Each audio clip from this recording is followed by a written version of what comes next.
questão. Bom, o mundo, mas certamente a política não será mais a mesma.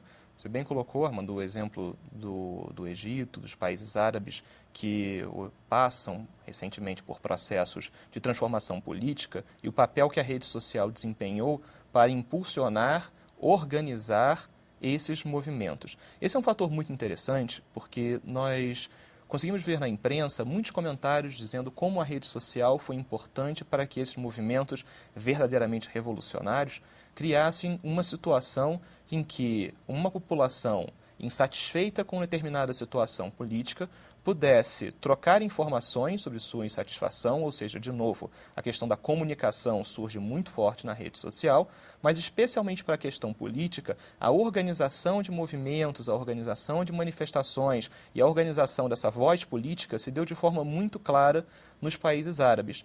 Mas é interessante, especialmente o exemplo dos países árabes, e especialmente do Egito, porque a internet chegou a ser cortada no país por alguns dias durante o processo de movimentação política que levou à renúncia do ex-presidente. E o que existe de interessante nesse fenômeno do corte da internet é que muito se diz, uma rede social sozinha não faz uma revolução. Se isso é verdade, que só a rede social, só a mobilização no mundo online não gera revolução, ela precisa gerar atos fora da internet, ou seja, a internet possibilita a manifestação, organiza o movimento que se espalha para o mundo, vamos assim dizer, offline, o mundo fora da rede. No caso do Egito é curioso perceber que em algum momento a internet foi cortada, e inclusive o celular também, a telefonia móvel. E isso foi fundamental para que aquela população, especialmente um público jovem, já que estamos falando de jovens, mobilizasse. Porque eles se sentiram afetados em uma situação muito essencial, muito cotidiana, que é o acesso à rede social, que é o acesso à internet como um todo, e essa medida acabou desvelando para aqueles jovens de forma muito clara que aquele governo não era o governo que eles desejavam. Não é um governo que simplesmente corta a internet do país como um todo. E essa é uma questão interessante porque hoje muito se discute o acesso à internet como direito humano. E se tenta, com isso, esclarecer que a legislação não pode, por uma ou outra razão, simplesmente cortar a internet de uma pessoa porque ele, digamos, cometeu um ato ilícito. Sim, mas o corte da internet não seria uma pena adequada, tendo em vista que a internet não existe apenas para que atos ilícitos sejam cometidos. E o caso do Egito mostrou muito isso.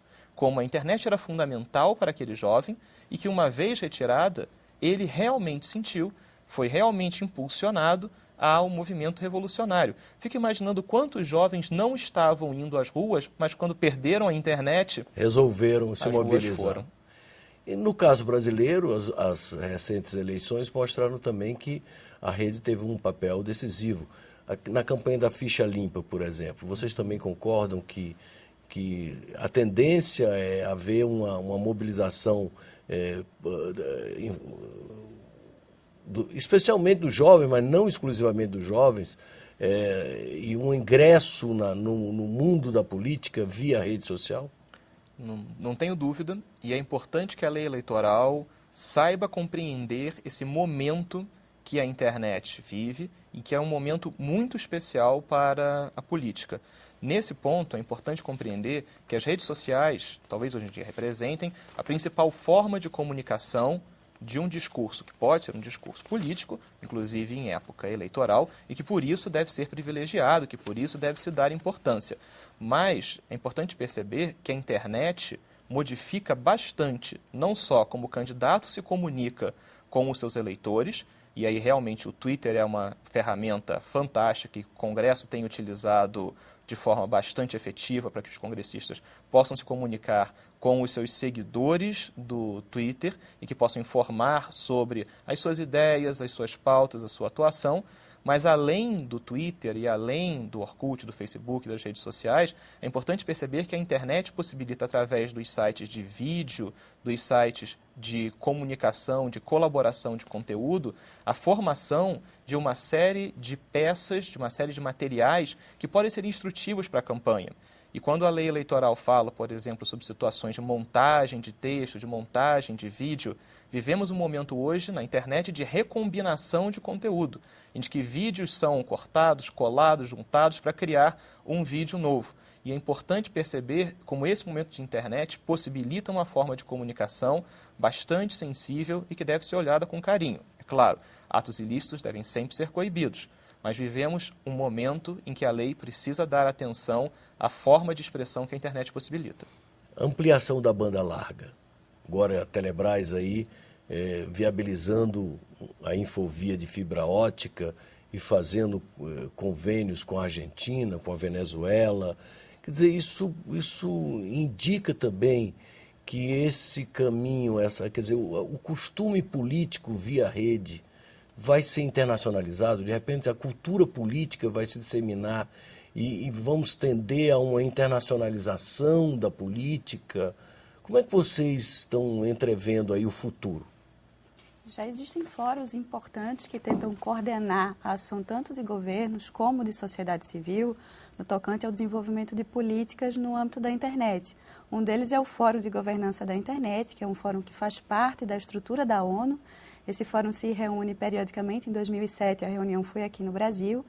E é um fórum de diálogo e debate bastante interessante, que tenta compartilhar boas práticas, por exemplo, na questão do acesso, que é algo ainda bastante importante para países em desenvolvimento, como ampliar o acesso à banda larga, porque hoje é fundamental. A pessoa que tem uma internet de escada ou que tem banda larga de pouca qualidade, ela não consegue fazer uso de tudo que a internet oferece, como acesso a vídeos, por exemplo.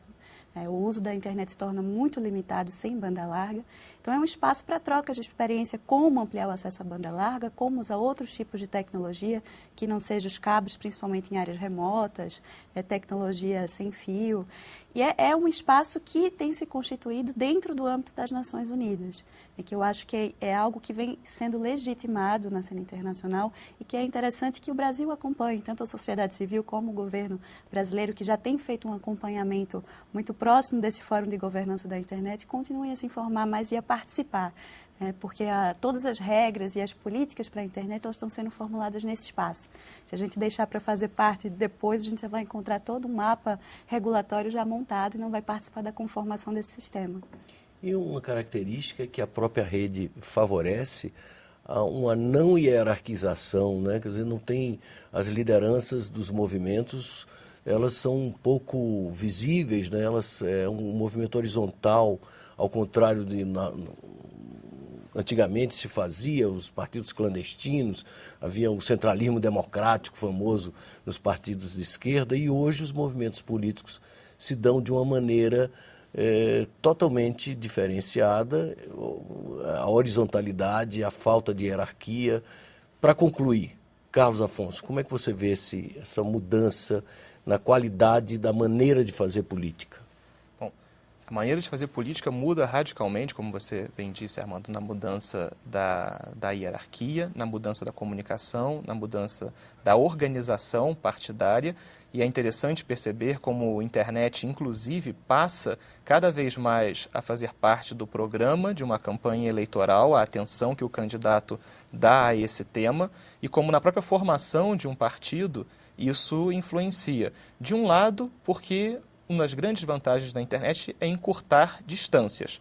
Logo, se um partido precisa buscar novos afiliados, precisa comunicar as suas ideias, criar um público que possa escutar o que ele tem a dizer e seguir e reproduzir esse conteúdo, a internet é o meio de comunicação ideal para que isso aconteça, dada a facilidade de organização, de comunicação e esse verdadeiro encurtamento de distâncias, que é algo que todo partido precisa. E é interessante que a internet se torna, tanto de um lado, instrumento para a organização partidária, como para outro, se torna objeto da mobilização do partido, da formação do seu plano eleitoral, e aí percebemos nas últimas eleições como as tecnologias, e especialmente a internet, figuram cada vez mais como um ponto crucial do plano de campanha dos nossos candidatos das eleições passadas e certamente será das eleições futuras.